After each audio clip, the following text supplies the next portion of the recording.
sudah dilakukan sosialisasi secara besar-besaran, tapi memang masih dinilai belum terlalu masif karena kami juga masih menunggu terbitnya PP dan Permenkes yang baru yang sebentar lagi akan terbit. Tetapi ini terus kami sampaikan ke rekan-rekan baik profesi maupun dinas kesehatan secara terus-menerus gitu ya, karena setiap ada kendala terkait dengan SKP dan dinas mempertanyakan, saya langsung biasanya ngajakin Zoom. Kapan bisa langsung kita diskusi per dinas kami layani untuk bisa berdiskusi terkait ini. Saya lanjut. Oke, ini regulasi saja Bapak Ibu nanti tinggal dibaca, materinya sudah saya share ke panitia. Amanatnya di Undang-Undang 17 tahun 2023, jelas bahwa pemerintah pusat dan daerah bertanggung jawab terhadap pengaturan pembinaan, pengawasan. Pemerintah pusat dibantu oleh konsil atau kolegium. Jadi terkait penjagaan kompetensi, orang banyak bertanya-tanya, Kementerian Kesehatan ngerti apa tentang substansi profesi, tentang kompetensi profesi masing-masing. Tetapi jelas di sini bunyinya bahwa pemerintah pusat dibantu oleh konsil dan atau kolegium. Yang difasilitasi oleh pemerintah adalah fasilitasnya dalam konteks satu pintunya untuk penyederhanaan birokrasi. Di draft regulasi PP-nya nanti jelas bahwa kalau kita mau praktek itu harus memenuhi kecukupan SKP dan itu tidak berubah konsepnya yang banyak dipertanyakan banyak orang. Kalau SR-nya seumur hidup, sekarang gimana jagain kompetensinya? Nah, padahal tidak ada yang berubah. Kalau dulu posisinya adalah kita ngumpulin SKP, jadi Serkom, cukup jadi Serkom, lalu jadi STR, lalu keluar surat rekomendasi, lalu jadi SIP. Sekarang STR sudah seumur hidup, SKP-nya tetap dikumpulkan pada saat cukup langsung untuk bikin SIP. Tidak lagi ada birokrasi untuk perpanjangan Serkom, perpanjangan STR, dan pengurusan rekomendasi, langsung bypass, langsung ke perizinan.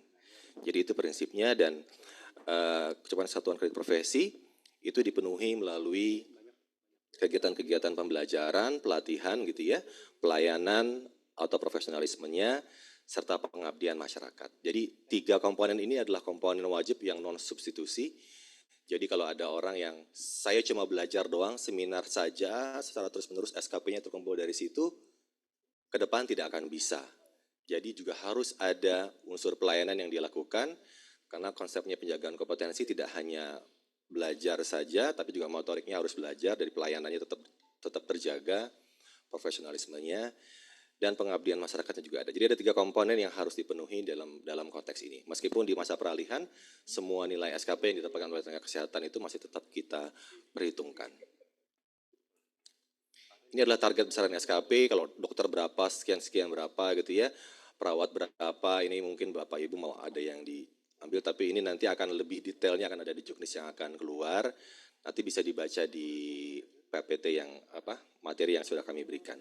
Yang paling penting adalah ini, jadi ini juga salah satunya adalah, konsepnya adalah 3 aspek non substitusi, seperti saya sampaikan tadi, pembelajaran, profesi atau pelayanan pengabdian masyarakat. Ini harus ada, jadi nggak bisa dia cuma seminar doang, baca buku saja, belajar mandiri saja, tidak bisa. Tetap harus ada komponen lain yaitu profesi pelayanan.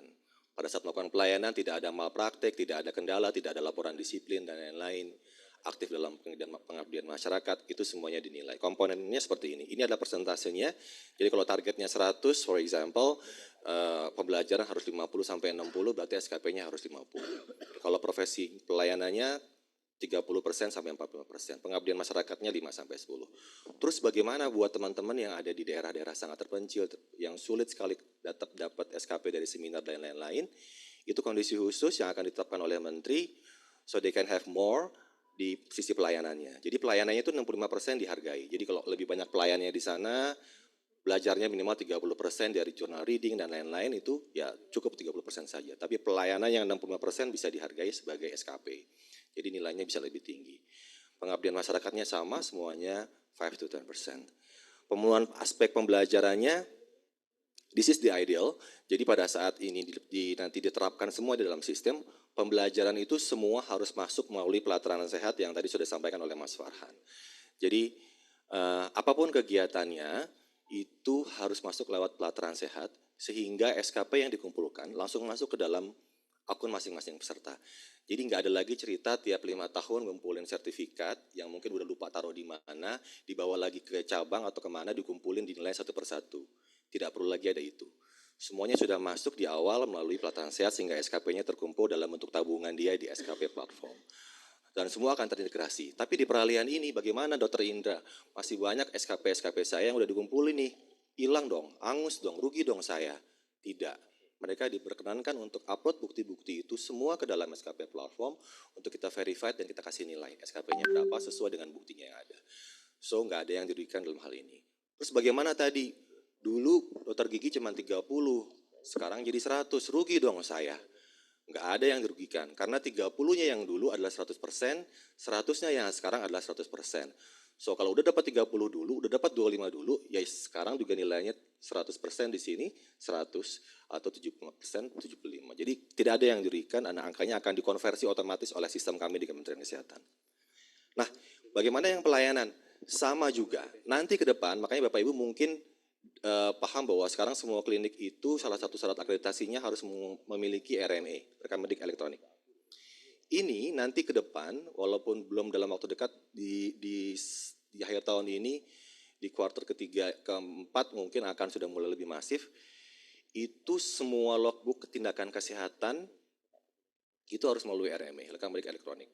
Dan di sini sudah tercatat seorang dokter melakukan tindakan apa, dibantu oleh perawat melakukan apa, dibantu oleh penata anestesi melakukan apa, dibantu oleh ahli gizi memberikan layanan apa, itu semua tercatat di RME dan pada saat mereka menginput datanya siapa yang mengerjakan apa, itu sudah masuk ke dalam SKP platform berupa nilai SKP-nya berapa.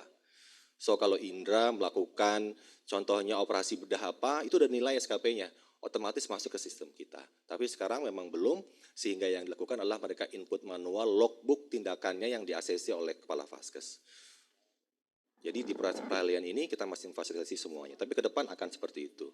Termasuk juga pengabdian masyarakat. Pengabdian masyarakat nanti semuanya usulannya juga sementara di input manual kalau ada sertifikat, contohnya Dinas Kesehatan Provinsi atau Kabupaten melakukan kegiatan-kegiatan baksos, itu ada sertifikatnya, itu bisa di-input manual ke dalam SKP platform. Tapi kalau di-registered kegiatannya ke dalam Kementerian Kesehatan, kalau kami dinas ini melakukan kegiatan baksos ini ada, nanti pada saat selesai baksos, dinasnya verified gitu ya, penyelenggaranya verified, Mas Imam, itu otomatis orang yang ikut kegiatan tersebut langsung dapat SKP. So kita akan buat itu tidak perlu lagi ada proses-proses manual yang mereka input sendiri dari sisi nakes dan medis.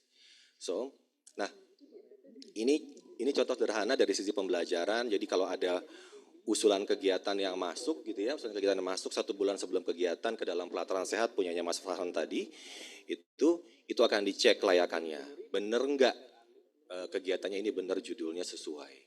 Kompetensi materi yang diberikan sesuai tidak dengan kompetensi yang dibutuhkan. Pembicaranya orang-orang yang kompeten atau bukan. So, kalau yang nanya Kemenkes tahu apa? Kemenkes akan dibantu oleh kolegium untuk membantu kita menjustified benar kegiatan itu untuk profesi tersebut. Kalau sudah disetujui, otomatis akan dapat SKP. Jadi istilahnya sekarang tidak ada lagi pengusulan atau pengajuan SKP. Saya pengen ngusulin SKP bagaimana Dr. Indra, saya pengen ngusulin pengajuan SKP bagaimana. Tidak ada istilah pengajuan atau pengusulan SKP, yang ada adalah pengusulan kegiatan yang nantinya akan otomatis dapat SKP. Kalau sudah dapat kelihatan ya, kalau sudah ada kegiatannya diikuti oleh peserta yang terverified, maka SKP-nya akan langsung otomatis masuk ke dalam tabungannya di SKP platform, di pelataran sehat, dan nanti akan sinkron ke dalam SKP platform masuk dari ranah pembelajaran. Kalau yang nanti dari RME dan pengabdian masyarakat akan masuk juga ke SKP platform dalam ranah yang berbeda. Itu sudah ada persentasenya. Nanti persentasenya ke depan akan dikunci, jadi pada saat teman-teman nakes medis hanya rajin belajar aja tidak ada tindakannya, atau tindakan aja tidak ada belajarnya, itu persentasenya nggak akan bisa nambah. Kalau maksimalnya 65%, ya mentok dia mau ngapain aja 60%. Kalau di 50% buat pembelajaran, ya mentok di situ dia mau nambahin, mau input pelatihan sebanyak apapun, tetap tidak akan bisa nambah. Tapi ke depan akan seperti itu dan akan dikunci. Tapi sekarang belum, di peralihan ini belum. Dan kalau ini sudah cukup, datanya akan masuk ke dalam satu set SDMK, nanti akan dibutuhkan untuk perizinan yang dilempar ke Dinas Kesehatan, PTSP dan lain-lain atau MPP digital sesuai dengan sistem informasi di masing-masing daerah. Itu ya, data yang ditarik cukup sebenarnya mengurangi beban juga. Pada saat ditarik itu sudah clear semua, STR-nya udah jelas, SKP-nya udah jelas, tidak ada apa-apa, sehingga yang bersangkutan tidak perlu bawa berkas-berkas terlalu banyak dan sudah masuk untuk layak untuk bikin perizinan atau SIP. Nah, termasuk juga nanti kalau ada SIP khusus, misalkan ada penugasan khusus di daerah, ada internship, itu SIP-nya langsung dikeluarkan oleh menteri berdasarkan data ini. Jadi tidak ada lagi pengurusan-pengurusan yang akhirnya misalkan contohnya saja Nusantara Sehat sudah datang dokternya, tapi baru 2 bulan, 3 bulan kemudian baru keluar SIP-nya. Itu tidak lagi nanti ke depan langsung sudah langsung diproses dari sini. Ini adalah konsep pengumpulan SKP. Saya sedikit saja karena biar banyak yang sering bertanya kepada saya dan masih banyak salah persepsi. Ya, jadi kalau sebelum Undang-Undang 17 itu bukti kecukupan SKP-nya itu berupa STR lama, STR maksudnya STR yang masih menggunakan masa berlaku gitu ya, dan sertifikat kompetensi. Orang bisa dapat STR dan Serkom tadi karena SKP-nya cukup 5 tahun ke belakang. Contohnya yang merah ini adalah 2019, ini 2024, ini 2029. 2024 ini adalah masa peralihan kita sekarang. Jadi kalau sebelum Undang-Undang 17, 2019 terakhir gitu ya, sampai ke sini, itu orang-orang masih bisa praktek pakai STR yang lama dan Serkom. Makanya kalau Bapak Ibu perhatikan di website SKB Kemkes, STR yang masih berlaku, sertifikat kompetensi yang masih berlaku, masih berlaku gitu ya, itu masih bisa digunakan sebagai bukti kecukupan SKP. Nggak perlu lagi ditanya mana bukti kecukupan SKP yang dari Kemenkes. Pakai itu berlaku. Karena dia masih berlaku. Karena banyak teman-teman yang baru jadi STR-nya pada saat bulan Juli 2023, Agustus 2023, sementara undang-undangnya baru terbit Agustus 2023 juga. Jadi di situ masih ada pakai STR yang masih punya masa berlaku. Dan cukup pakai itu ya sama, itu bisa digunakan buat izin. Nah, sekarang di 2024 peralihan bagaimana nih? Sama, jadi STR yang masih aktif masih bisa, Serkom yang masih terbit masih bisa. Apalagi kalau teman-teman yang baru lulus pendidikan profesi gitu ya jangan ditanya lagi dia. Dokter baru lulus, bidan baru lulus, perawat baru lulus. Jangan ditanya kecukupan SKP-nya ya dia baru lulus. Sudah ada Serkomnya di situ, sertifikat profesinya di situ. Pakai itu untuk mengatur ke depan. Tapi kecukupan SKP itu dikumpulkan bagi mereka yang ingin menjaga kompetensinya. Prinsipnya tidak berubah dari zaman dulu, tetap sama, cuman mekanismenya disederhanakan. Kira-kira seperti itu. Jadi kalau di sini ceritanya adalah, misalkan dia sudah punya STR Serkom yang masih berlaku sampai 2024 gitu ya. Ini adalah masa dia bisa berpraktik di sini sesuai dengan aturan yang berlaku. Kalau dokter 3, kalau perawat 2 gitu ya, bidan 2. Tapi di masa ini juga dia harus ngumpulin SKP selama 5 tahun agar dia bisa perpanjang lagi di sini sampai 2029. Dan gitu seterusnya. Pada saat ini sudah cukup, dia bisa praktek sampai 2029, dia harus ngumpulin lagi SKP di sini untuk bisa praktek lagi di 2029, terus ke 2000 dan selanjutnya 5 tahun ke depan. Ini prinsip yang harus kita samakan. Nah, untuk pengelolaan SKP, di pasal 264 Undang-Undang 17 tahun 2023, tepatnya di ayat 4 dan 5, persyaratan perpanjangan SIP, so they call it perpanjangan karena ini bukan buat SIP yang baru lulus dan lain-lain pendidikan. Itu adalah pemenuhan kecukupan satuan kredit profesi yang poin C-nya. Dan poin C ini dikelola oleh Menteri. That's why semua sistem pengelolaan SKP sekarang masuk ke dalam sistem informasi Kemenkes. Ini yang mungkin Bapak Ibu sering lihat, sudah ada update di dalam dalam feature di sini. Ini data yang sering kali dicari orang sekarang. Jadi kalau contohnya ini adalah dia seorang dokter gigi, masukin data NIK-nya, datanya terdata di situ, namanya, profesinya, periode SIP-nya, status kecukupan SKP-nya, tanggal update-nya, dan action-nya itu print. Kalau dia tidak tercukupi, tidak akan bisa print sama sekali. So, data ini dari mana? 5 tahun terakhir Kemenkes nggak punya data ini. Data ini adanya di profesi. Sehingga kalau banyak orang yang tanya, kenapa data saya nggak ditemukan? Karena data itu mungkin tidak diberikan profesi ke kami atau tidak terupdate. Tidak diupdate ke kami. Jadi kalau Bapak Ibu perhatikan ada surat edaran 29 Februari 2024, itu semua data yang ada di profesi dimigrasi ke Kemenkes. Sebelumnya, data yang keluar di sini ini masih sinkronis dengan data-data di profesi. Jadi apa adanya. Kalau nggak terbaca di sini ya berarti di profesi nggak terbaca. Kalau tidak cukup di sini berarti di profesi memang datanya tidak cukupi gitu. Ada sinkronis. Tapi setelah 29 Februari itu sudah terputus semua dengan profesi. Yang ada sekarang adalah semua database-nya murni ada di Kementerian Kesehatan. Lalu bagaimana kalau sekarang tetap tidak ada, data saya tidak ditemukan? Yaitu mungkin pada saat 29 Februari yang pertama ada dua kemungkinan. Yang pertama, data Bapak Ibu atau nakes medis yang datanya tidak ditemukan, tidak pernah ada di database profesinya masing-masing. Nggak pernah pakai sebelumnya. Yang kedua, datanya ditemukan tapi kok SKP saya dibilang belum cukupi padahal saya udah cukup. Pertanyaannya adalah apakah sudah mengupdate data SKP-nya sebelum 29 Februari sebelum datanya diberikan ke Kemenkes? Itu pasti bisa saja ada yang skip. Karena pengalaman saya juga sebagai dokter biasanya kalau udah mau habis SIP-nya itu baru pada panik ngumpulin SKP semua diupload, dibawa, dikumpulin, dicari. Nah, itulah yang nanti sudah kita hindari. Nah, tapi solusinya bagaimana Dr. Indra? Kan masih banyak dong yang ini, yang masih belum sempat, tidak terupdate, tidak terinfokan, tidak dikasih tahu oleh profesinya dan lain-lain, banyak alasannya. Silakan masuk ke dalam SKP platform, profil mandiri masing-masing yang terintegrasi dengan satu set SDMK. Di situ ada fitur untuk mengupload manual sertifikat yang yang sudah dikumpulkan selama 5 tahun terakhir. Dokter Indra, ribet banget saya harus upload semuanya, katanya simplifikasi. Kalau sudah ada buktinya, Anda sudah tercukupi 250 SKP contohnya sebagai dokter, cukup satu bukti aja. Nggak usah diupload lagi semuanya, upload bukti itu atau pernyataan dari profesi kalau Anda memang sudah cukup, selesai langsung datanya disesuaikan langsung cukup, otomatis. Jadi kira-kira seperti itu. Di sini ada fiturnya, ada penggunaannya. Kalau dia tercukupi akan seperti ini. Ini dapat di-print oleh nama nakesnya sendiri. Jadi dia nggak perlu datang dulu baru ribut di dinas gitu ya. Dia cukup di rumah, cek, oh udah cukup, silakan. Pada saat dibawa ke dinas sudah pastikan ini benar nggak ya, diedit nggak ya. Oke, saya cek lagi, dinas juga bisa pakai web yang sama yang ini atau cukup scan barcode yang ada di situ untuk bisa tahu apakah datanya benar apa enggak. Gitu ya, jangan-jangan diedit dan lain-lain, tampilannya, printnya diedit dan lain. Oke, ini seperti ini. Nah, kalau belum tercukupi bagaimana? Tadi disampaikan bahwa ikut pembelajaran yang terregister di Pelataran Sehat. Kenapa? Karena kalau tidak ikut yang terregister di Pelataran Sehat, SKP-nya nggak akan nambah pastinya. Karena tadi Mas Farhan bilang, kalau ikut Pelataran Sehat nanti SKP-nya akan otomatis dapat dan masuk ke dalam SKP platform. Ya inilah yang kita lakukan. Kalau ternyata sudah ada bukti sebelumnya, silakan di-upload gitu ya.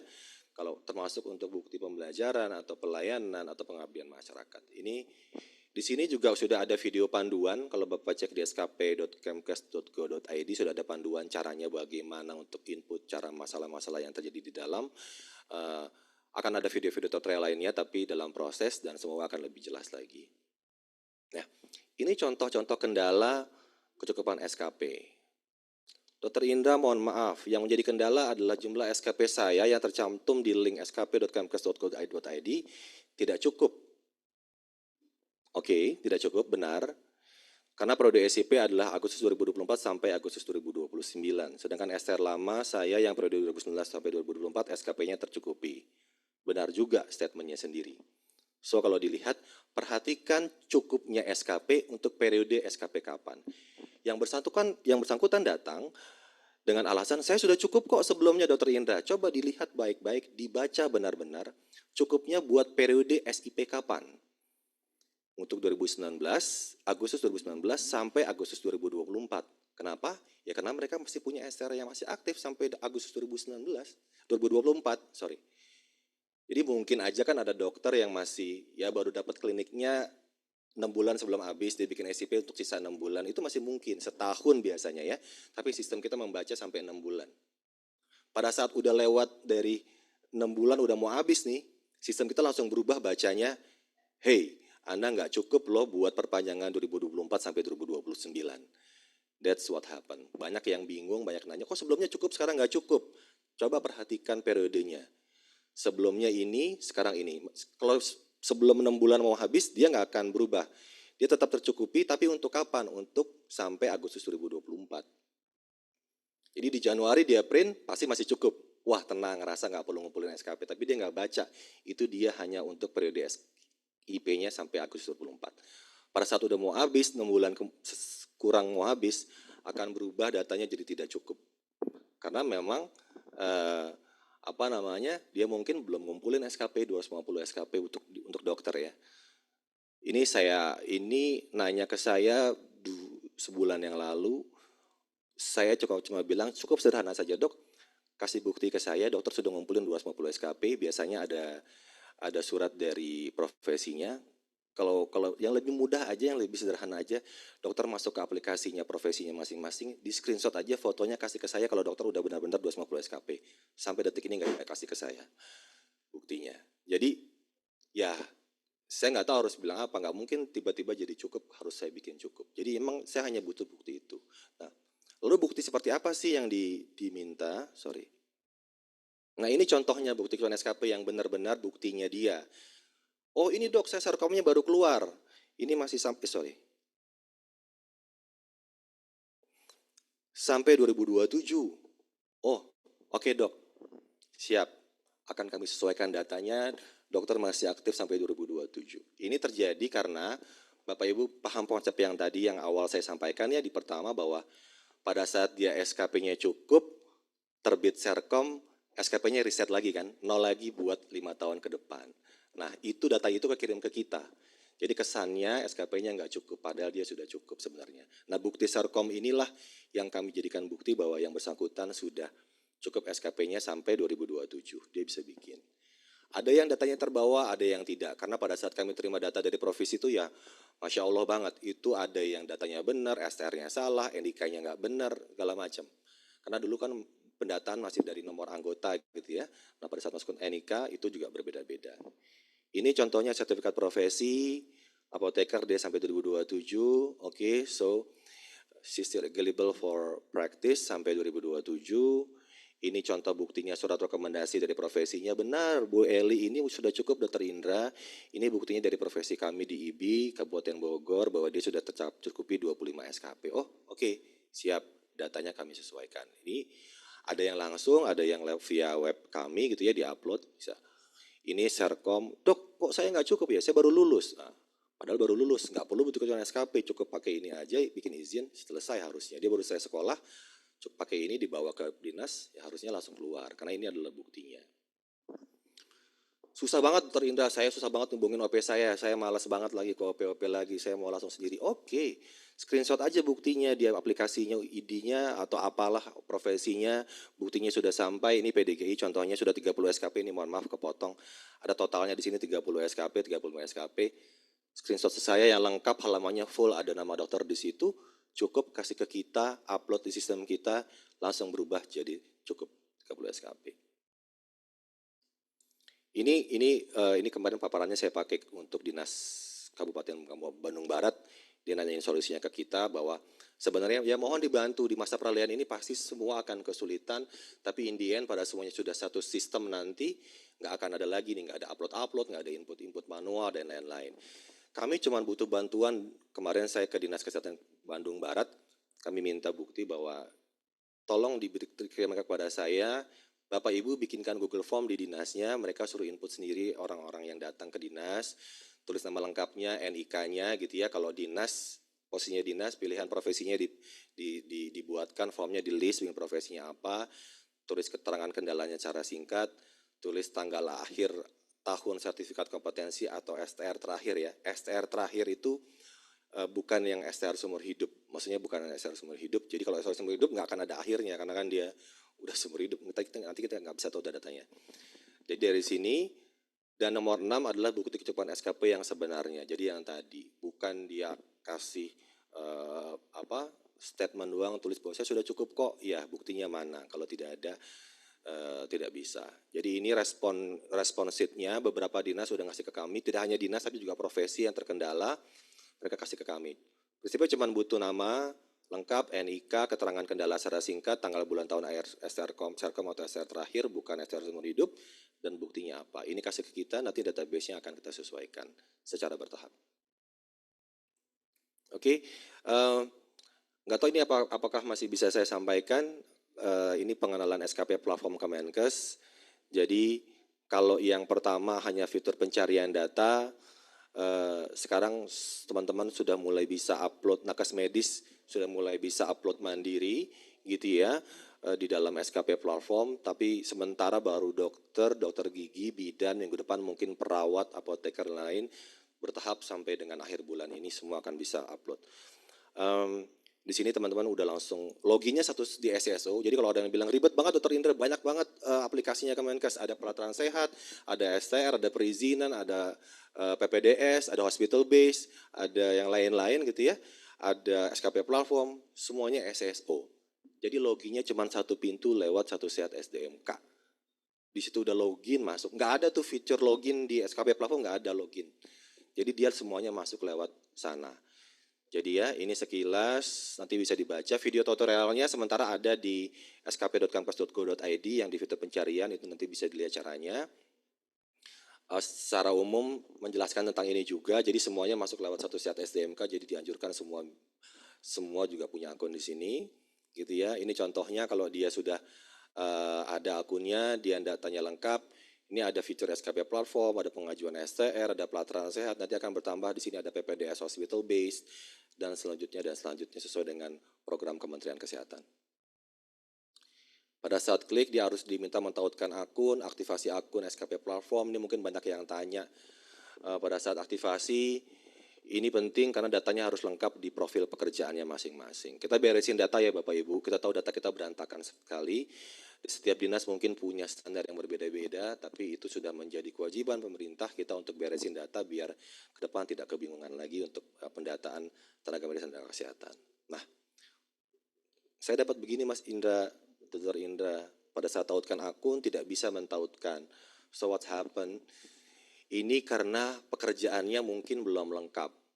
Untuk masuk ke SKP platform itu tujuannya adalah untuk tenaga medis dan tenaga kesehatan yang memang membutuhkan SKP untuk praktik. Penekanannya itu. Kalau dia, saya nggak praktek, kok repot banget harus ngisi-ngisi ini? Ya kalau nggak praktik berarti kan tidak butuh SKP platform, tidak butuh pengumpulan SKP yang benar. Silakan masuknya lewat pelatihan sehat dan belajar di sana. Itu bisa belajar bebas dan tidak butuh praktik. Tapi kalau dia masuk ke SKP platform pasti dia mau praktik. Karena ini kebutuhannya untuk mengkalkulasi kecukupan SKP untuk praktik yang komponennya tadi sudah disampaikan di atas, komposisinya harus ada pembelajaran, harus ada pelayanan atau profesionalisme, dan pengabdian masyarakat. Jadi 3 itu harus ada. Ya kalau dia nggak punya tempat praktek, nggak ada SIP-nya, ya pemenuhan pelayanan profesinya dari mana? Kan nggak ada. Itu harus lengkap diisi. Caranya gimana? Masuk ke pekerjaan, profil, nanti lengkapi datanya. Dokter Indra ini udah tervalidasi loh punya saya. Betul dok, sudah tervalidasi. Semua data yang masuk ke satu sehat sudah tervalidasi. Tetapi data dokter belum lengkap. Ini tanggal berakhir SIP-nya nggak ada. Ini harus diisi sesuai dengan data sertifikat kompetensi yang terakhir berlaku dan STR yang terakhir berlaku gitu ya. Ini diisi sesuai dan pastikan yang status bekerjanya aktif. Aktif ini tidak sama dengan masa berakhir SIP. Bisa saja SIP saya berakhir April 2024. SIP saya berakhir 2024. Bukan berarti klinik saya tidak aktif. Saya masih praktek di sana. Itu kliniknya aktif, tetapi SIP saya habis. Jadi tidak berarti kalau SIP-nya habis berarti dia tidak aktif. Aktif ini berarti memang aktif bahwa Anda masih bekerja di sana. Meskipun SIP-nya habis gitu ya. Jadi dok sekarang SIP saya udah habis, berarti di sini sudah tidak aktif dong. Tidak begitu konsepnya. Tapi ini adalah konsep tempat bekerja Anda masih bekerja di sana karena bisa saja Anda masih bekerja di sana cuma SIP-nya belum sempat keurus atau belum bisa karena peralihan kemarin merepotkan dan lain-lain alasannya. Ini bisa diisi. Kalau ini sudah diisi caranya tinggal klik ubah, diisi kelihatan nih tanggal akhir SIP. Dulu kan repot, pengen ngisi-ngisi profil SDMK harus datang ke dinas, update datanya salah segala macam. Sekarang sudah difasilitasi melalui satu sehat SDMK. Bapak Ibu nakes medis semua bisa update datanya sendiri di sini melalui satu sehat SDMK. Ini part of self declare, jadi Bapak Ibu bisa, oh ini salah nih, nama klinik saya salah, oh ini tanggal SIP saya salah inputnya nih gitu ya. Oh saya udah nggak aktif di sini, saya sudah dipindah tugaskan, saya sudah, silakan di-update sendiri, tetapi bukan berarti berubah otomatis karena harus ada proses validasi dari Vaskes atau dinas yang terkait. Kalau sudah diisi, nanti disimpan gitu ya, pastikan datanya terisi yang tanggal akhirnya dan status bekerjanya aktif. Nah, akan berubah menjadi diproses. Kalau dia sudah selesai tervalidasi, nanti ini kan sudah berubah di sini ya, tapi kan masih diproses karena menunggu dari validasi, karena nggak bisa self declare. Nanti saya bisa ngaku-ngaku aja SIP saya berlaku sampai 10 tahun ke depan gitu ya. Ini nanti tunggu divalidasi oleh dinas yang mengeluarkan SIP tentunya untuk mengeluarkan ini, untuk memvalidasi ini. Kalau sudah berhasil, tautannya akan berubah menjadi pengelolaan SKP. Pada saat diklik, halamannya cuma satu halaman besar dashboard, gede, ada milestone-nya kelihatan, kita pengen sederhana mungkin seperti Garuda Miles, Singapore Airlines Miles, dan lain-lain, bahwa contohnya ini adalah dokter, targetnya 250 SKP, dia masih 33 SKP, kelihatan tuh sampai dia sudah hijau, otomatis dia datang ke MPP nantinya sudah langsung bisa bikin izin, nggak perlu lagi bawa berkas apa-apa. Dan ini semua akan fully integrated. Nah, di sini adalah capaian SKP. Contoh, SKP dikumpulkan dalam rentang 18 Desember 2021 sampai dengan 17 Desember 2026 untuk digunakan untuk perpanjangan perizinan pada periode 18 Desember 2026 sampai 17 Desember 2031. Jadi, buat yang SIP sekarang nih, karena kan masih masuk rentang 2021 sampai 2026, tapi untuk perpanjangan dia di 2026 sampai dengan 2031. Yang sebelah kanan ini ada breakdown, kalau diklik ketahuan dapat dari mana, ikut kegiatan apa. Kalau ini contohnya mudah-mudahan kelihatan, itu yang bawah pada saat diklik kegiatan ada 15 SKP, bunyinya SKP dari profesi atau perhimpunan. Ini yang paling sering banyak tanya. Dokter Indra, saya rugi dong udah ngumpulin SKP selama ini di profesi terus nggak diakuin. Tidak. Kalau database-nya dikirim ke kami benar dan terupdate, datanya ke bawah. Ini 15, ini tabungan si dokter ini waktu sebelumnya dia sudah input di data profesinya. Jadi terbawa ke kita dan terbaca di sistem. Yang bawah ada dari pelataran sehat, jadi kalau pelataran sehat otomatis masuk ke pelataran sehat, terus synchronize, jadi tidak perlu lagi ada upload input. Rincian kegiatannya di sini. Di tengah ada tombol sinkronisasi data, kalau lihat perasaan kemarin udah ikut di pelataran sehat deh, tapi kalau belum masuk, silakan diklik sinkronisasi data, nanti datanya akan masuk seperti itu. Ini detailnya, jadi kalau klik di details yang bawah kanan tadi, ada detailsnya, 4 SKP itu apaan sih? Nah, 4 SKP itu ini, dia ikut kegiatan ini, di mana, pelataran sehat ternyata ikutnya, yang menyelenggarakan adalah Direktorat Pencegahan dan Pengendalian Penyakit Menular, ada bukti sertifikatnya kalau dibutuhkan sama kantor, ada tanggal mulainya kapan, tidak ada catatan nilainya 4 SKP, dan ini tidak perlu ada input lagi, manual, semua sudah masuk, total 4 SKP. Ini adalah fitur-fitur inputnya, sementara kita fasilitasi, kalau misalkan ada bukti yang belum terbawa, saya udah ngumpulin SKP banyak, sertifikatnya banyak, tinggal diinput di sini, ikuti petunjuknya, sudah ada, ranah pembelajaran, ranah profesionalisme, ranah pengabdian masyarakat, diupload, berkasnya tidak lebih besar dari 250 KB, tunggu verifikasi dan validasi, mengingat banyaknya orang yang masuk di masa peralihan ini, maka verifikasi kita dahulukan untuk teman-teman sejawat, nakes medis yang akan habis SIP-nya dalam waktu 6 bulan ke depan. So ini yang kita lakukan. Baik, mungkin itu dari saya Mas Imam. Terima kasih banyak atas atensi Bapak Ibu semua. Mohon maaf jika ada kesalahan dan kekurangan. Assalamualaikum warahmatullahi wabarakatuh. Baik, terima kasih.